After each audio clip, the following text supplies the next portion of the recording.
इस news के प्रायोजक है RSM unity developers. सिर्फ 21,000 में बुक करें 1 BHK फ्लॅट, मजरेवाडी, सोलापूर।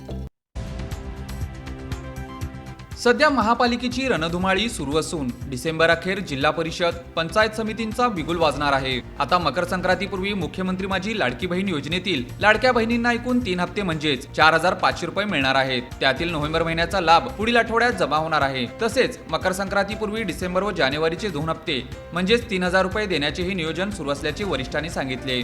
लाडकी बहीण योजनेअंतर्गत 15 ऑक्टोबर 2024 पर्यंतच्या मुदतीत 2.5 कोटीपेक्षा जास्त महिलांनी अर्ज केले होते। त्यात सोलापूर जिल्ह्यातील 11,09,000 महिला होत्या।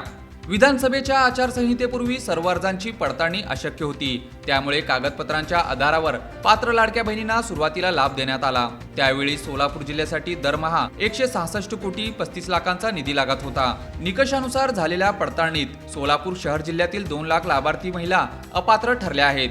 त्यामुळे जिल्ह्याचा लाभ 30 कोटींनी कमी झाला आहे। एकाच कुटुंबातील 2 पेक्षा जास्त लाभार्थी, 21 वयापेक्षा कमी आणि 65 वर्षांपेक्षा जास्त वयाच्या महिला, सरकारी नोकरदार लाभार्थी, पुरुष लाभार्थी, 4 चाकी वाहने असलेल्या महिला, केंद्र व राज्याच्या वैयक्तिक लाभाच्या योजनेतील लाभार्थी या सर्वांचा लाभ बंद करण्यात आला आहे।